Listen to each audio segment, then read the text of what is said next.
Здравейте, приятели! Включвам се с отново новия байк.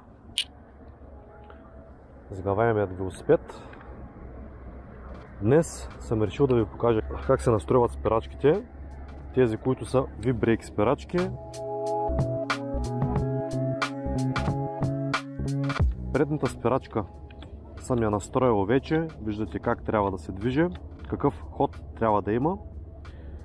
Велосипедът, както виждате, е абсолютно чисто нов. Дори щях да настройвам и двете спирачки, но понеже трябваше да се придвижа до тук, защото бях решил да снимам навън. И предната спирачка вече я настроих. Така че ще ви покажа как ще настроя задната спирачка. За целта ни е необходим или някакъв мултитул инструмент. Той е специално за велосипеди с различни приставки. Повечето приставки ги има. Този е много удобен за път, между другото, приятели. Има различни глави, шестограми, отверки и така нататък. Аз съм, понеже малко по-старомоден, си взех направо от гаража отверката и моите шестограми, с които се работи доста по-лесно. Така че ще използвам тях. Само да оставя тези и да ви покажа.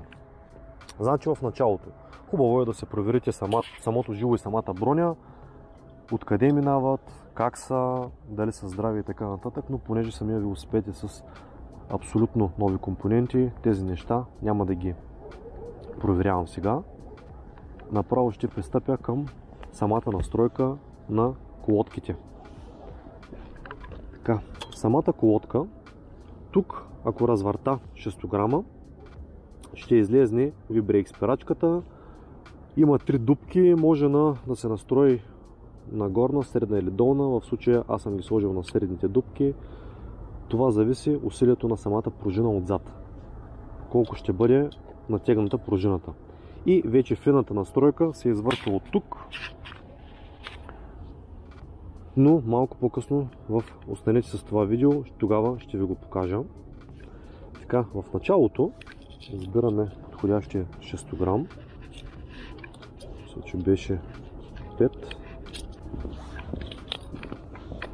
Така, надявам се да се вижда добре. Така, развиваме го. Що настигнато? Така, развиваме го. Компонентите на спирачката са така, както ги е дал производител. Ние абсолютно нищо не сме пипали.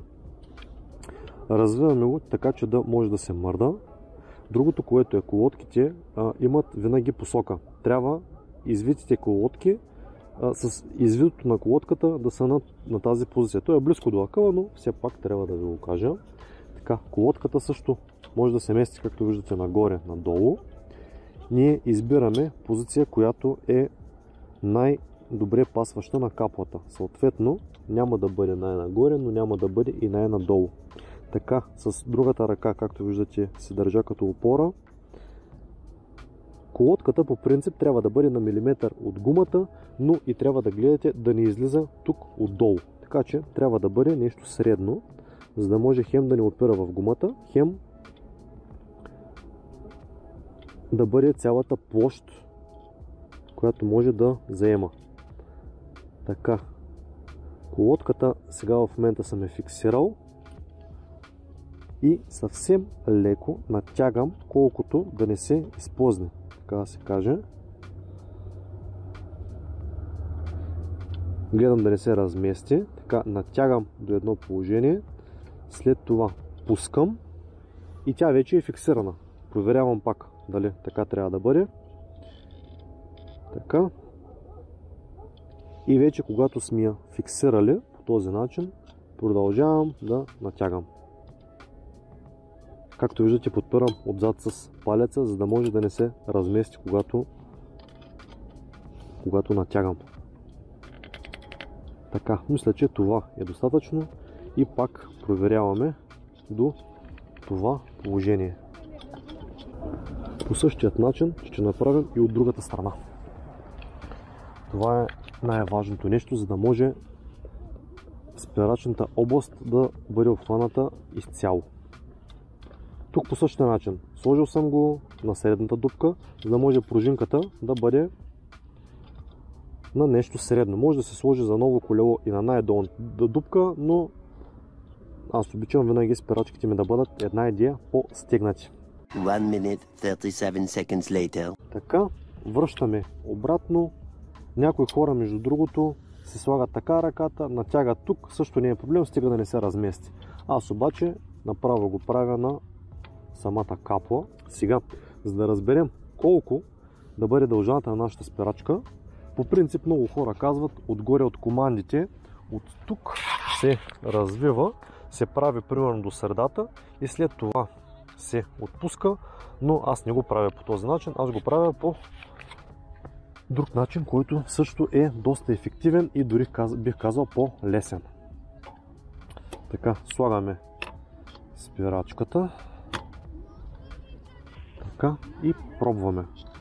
В случая, както виждате, не знам дали се вижда добре, само едното рамо се мести. Тоест, трябва малко да натегнем тази спирачка и да отхлабим другата. Това ще се случи с отверката. Така, тук малко ще отпуснем. Така, а тук ще натегнем. Така, нека сега да видим как се движат. Така, ако забелязвате, вече това рамо се движи, беше преди това напълно обездвижено. Обаче това нещо не ми харесва, защото тук спирачката е много на широко, а тук е на много тясно. Тоест, ще развия малко тук, за да може да се доближат рамената на спирачките. Така че когато погледнете, спирачките да не са отворени, нито да са прекалено затворени. Съвсем леко отвиваме. Така. И леко придърпваме. Съвсем леко. Може би толкова е достатъчно. Така. Фиксираме отново, но не натягаме прекалено. Тези са за финната настройка, а жълто е за основната настройка. Малко отпускам, дърпам. Може и с клещи да се дърпне, но аз го дърпам на ръка, защото в момента не нося клещи.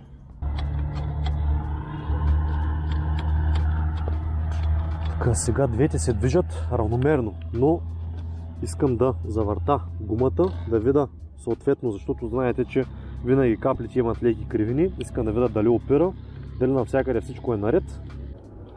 Тази настройка на спирачките, приятели, е хубаво да се я правите примерно 2 пъти в годината, за да може да ви бъдат абсолютно изправни вашите спирачки. Тук, когато правите обороти, правите между половина и 1 оборот, не повече. Защото има голямо значение това нещо. Силата. Така, тук спирачката е идеална. Това представляваше днес това видео, приятели. Надявам се да ви е било интересно как да се настроите V-Brake спирачките. Така че това нещо, пак казвам, препоръчвам го да го правите 2 пъти през годината. Това ще бъде от мен за днес. Ако ви е било интересно това видео и полезно най-вече, ударете ми по един лайк, абонирайте се за канала и очаквайте следващото видео само след няколко дни. Аз ви казвам чао и бъдете здрави!